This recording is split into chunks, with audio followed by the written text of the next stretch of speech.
Hello and welcome. My name is Dr. Gerard Toal, and this is the third lecture on the book Network Propaganda. Here what I want to do is to consider some of their definitions and their analysis of propaganda dynamics. So the term propaganda, which comes from the Counter-Reformation, was first used by the Jesuits. It refers to the manipulation, this is the particular definition that they give on page 29. It's communications designed to manipulate a target population by affecting its beliefs, attitudes, or preferences in order to obtain behavior compliant with political goals of the propagandist. So the key thing to emphasize there is there's manipulation, there's a targeted group, and it's about political goals. So propaganda is different from marketing, which is trying to sell you something, because it's explicitly political. It involves manipulation. And this is a key concept which they come back to and they define quite carefully in the book later on. Manipulation is directly influences someone's beliefs, attitudes, or preferences in ways that fall short of what an empathetic observer would deem normatively appropriate in the context. So the key here is that the term manipulation presumes a democratic polity driven by normative ideals.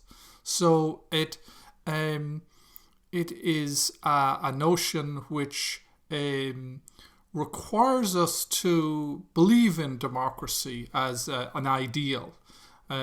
If we don't have that particular belief, then this will not necessarily be seen as manipulation. It could be seen as education, as something which is desirable for the community. It could be part of ideological training, re-education, and the like. So in taking the term propaganda and having manipulation so central to it, we are in one sense already choosing democracy as something which is a goal.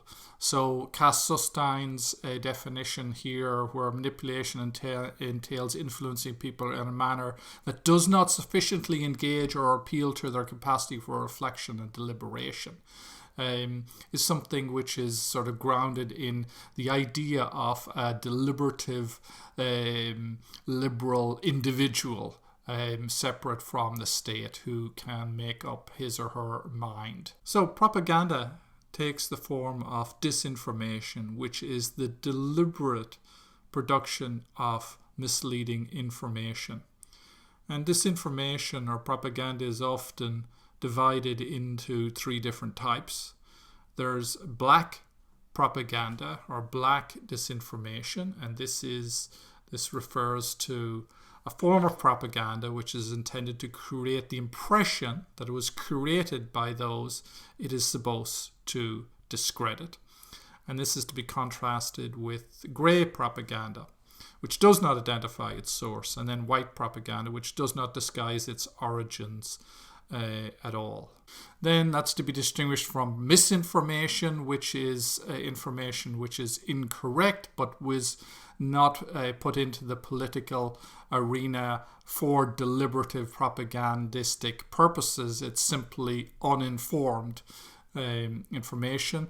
And then that is to be separated from the technical term bullshit, which is not necessarily propagandistic, as they point out, because bullshit is simply designed by people who are very aware that what it is that they're producing is incorrect. But they don't have a political goal necessarily in mind. They simply have a very self-serving commercial goal. And in this case, it's clickbait fabricators, websites in Macedonia and elsewhere that are seeking clicks in order to maximize their ad revenue.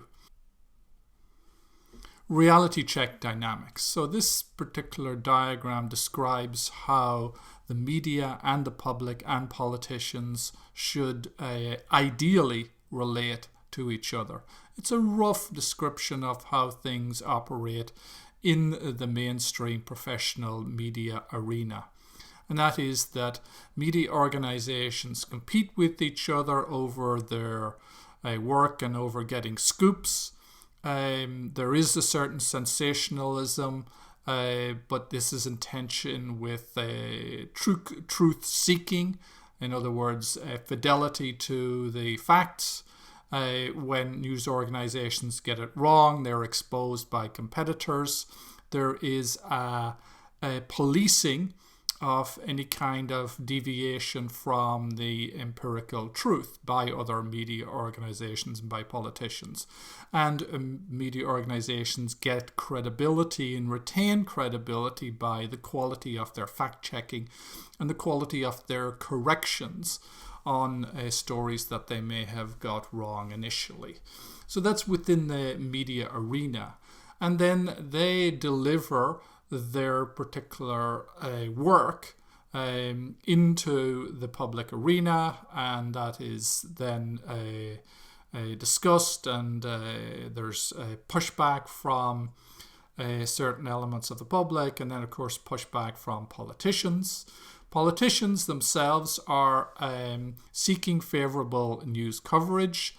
They will deliver identity confirming narratives, but they're constrained by the risk that these particular identity confirming narratives are going to be fact checked by the media, and that there are audience costs associated with their deviation, a significant deviation from the truth, and for telling lies. So the politicians are seeking favourable news coverage from the media, and they are sort of policed by the norms of the media in this reality check dynamic model. Now contrast that to the propaganda feedback loop as they describe it. And here you have certain media organizations, and they're really talking about the right-wing media ecosystem within the United States here, but it also is true of media ecosystems in certain other countries, where they compete on identity confirmation, and what they do is they police deviance from that identity confirmation. So stories which do not conform to the particular partisan or nationalistic or civilizational or religious or communitarian bias of this media are shut down and are policed and are marginalized and attacked by other media that are positioning themselves as outbidders in confirming and in producing identity confirming narratives. Then the relationship with the public is that they are delivering identity confirming news and opinion as a bundle to them. News and opinion are not separated, and then the public are engaged in identity confirming and seeking identity confirming news. And then they tend to give higher trust to identity confirming media. So that's where the public itself begins to splinter, because you have certain groups that are seeking out media which confirm their already existing partisan commitments. Politicians then are no longer policed in terms of their commitment to the truth, commitment to sort of affirmations of science, affirmations of the reality of the world they live in. Instead, you can live within this particular filter bubble. And there is a symbiotic relationship between politicians and the media, in which the media deliver favourable coverage of identity confirming politicians. They attack opponents, they police deviance from this identity confirmation. So what does that leave us with? Well, in the case of the sort of conspiracy theories that the book covers, we see a number of propaganda dynamics. So if we ask ourselves the question, how do conspiracy theories spread? We have to look at the architecture of the media ecosystem and whether it is characterized by reality check dynamics or propaganda feedback loop. Then we also have to ask ourselves, what is the rhetoric of state officials, those who are elected to office, when a particular conspiracy theory gets going? Do they affirm it? Do they amplify it? Do they spread it or not? Or do they dampen it? Do they delegitimate it? And they discussed the case of Newt Gingrich and his affirmation of very, very salacious conspiracy theories involving Clinton and Jeffrey Epstein. What are the role of partisan politicians in this, and what are the role of trusted epistemic authorities, scientists, doctors, medical experts, and the like.